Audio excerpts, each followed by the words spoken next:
You know, in the world of data, some of the most powerful ideas are built on the absolute simplest rules.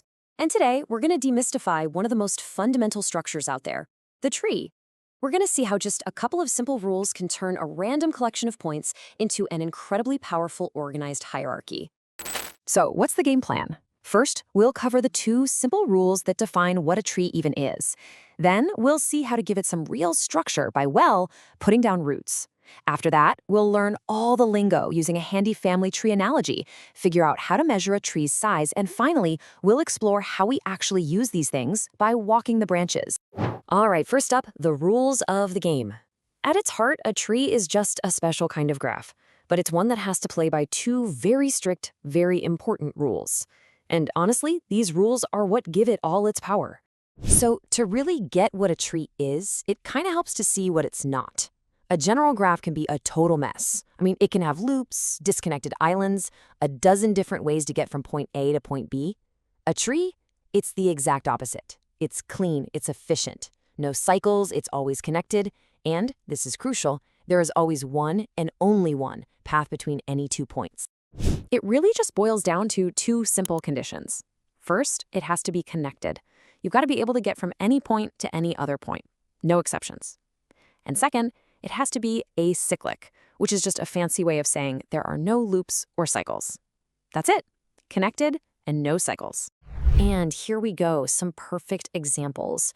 Now, each of these three structures looks a little different, right? But they all play by the rules. They're all fully connected, and you won't find a single loop in any of them. These are all 100% valid trees. Okay, now let's meet a rule breaker. This thing is not a tree. So why not? Well, look at that path from E to B to A to D and right back to E. See that?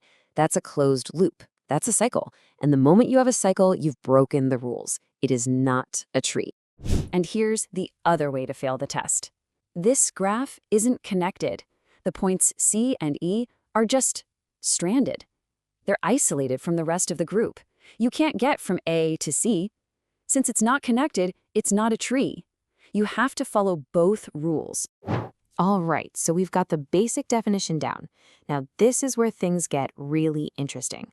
Let's see how we can take this simple, flat structure and turn it into a powerful hierarchy with just one simple choice. So here we have a tree, just like the ones we've been looking at. It's connected, no cycles, checks all the boxes. But notice something. There's no top or bottom.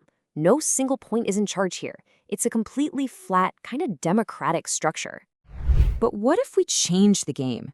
What happens if we just pick one of these points, let's say A, and decide to hang the entire structure from that single point, kind of like a mobile hanging from the ceiling? And just like that, everything changes. The moment we pick a root, a top-down hierarchy just magically appears. On the left, we've rooted the tree at A. But look what happens when we take that exact same tree and root it at C instead. We get a completely different looking structure. This right here is the most common type of tree you're gonna see, a rooted tree. It's just a tree where we've picked one special point to be the root, which immediately gives every connection a direction, flowing down and away from the top. So this new top-down structure gives us a way to talk about all the different parts of the tree. And honestly, the best way to learn the lingo is with an analogy we all get, a family tree. All right, let's use this tree as our guide. See that A right at the top? That's our root. Just think of it as the original ancestor, and everyone else is descended from there. So the most basic relationship here is between a parent and a child. A node is a parent if it has other nodes connected directly underneath it. And those nodes right below it, those are its children. It's a direct, one-generation connection. Okay, so looking at our example, quick question for you. Which node is the parent of vertex C? I'll give you a second. Just trace that line up one level, and you can see that the parent of C is B. Simple enough, right? Now, using that same logic, who are the children of G? Yep, that's right. H, I, and J. Let's add 3 more quick terms to our vocabulary. A leaf is a node that has no children. It's at the very end of a branch. An internal node is any node that does have at least one child. And siblings are just nodes that share the same parent, just like our friends H, I, and J down there. Okay, one more quick check for you. Based on that definition of a leaf, a node with no children, Which points on our tree are the leaves? Take a quick look. Got 'em? The leaves are D, E, F, K, L, and M. You can see they all sit at the very end of their branches with no descendants of their own. So now that we know the parts of the tree, let's figure out how to measure it. Is it tall and skinny, or is it short and wide? This is where the concepts of level and height come in. We've got two related ideas here, level and height. The level of a single node is just how far away it is from the root. We always say the root is at level 0. The height of the entire tree is just the level of its deepest node. Simple as that. Let's try this out on a new tree. The root, A, is at level 0. Its direct children, B, J, and K, are one step away, so they're at level 1. The next layer down, C, E, F, and L, well, those are all at level 2. You see the pattern? So, what's the total height of this tree? It's 4. But why is it 4? Because the node that's farthest away from the root is H.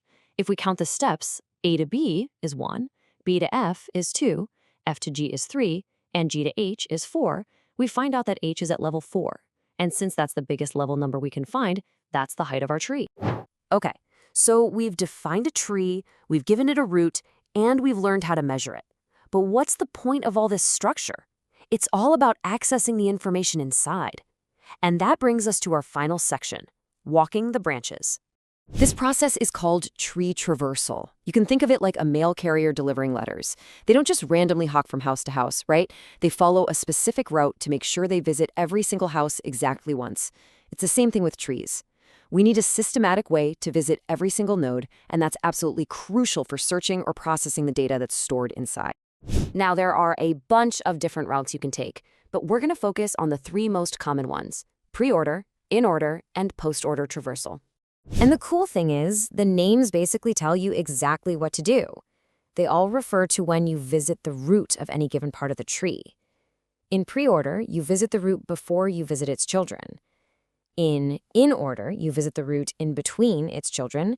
And in post-order, you guessed it, you visit the root after its children. Each method gives you a different but totally predictable order for visiting every node.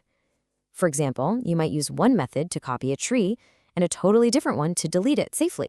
And to wrap this all up, let's go all the way back to where we started. Remember those rules? A tree with n points has exactly n-1 connections. So, a tree with 10,000 points has how many connections? 9,999. It's that simple, predictable efficiency that makes the tree one of the most powerful and versatile tools in all of computing, from your computer's file system to the very structure of the internet. Thanks for watching.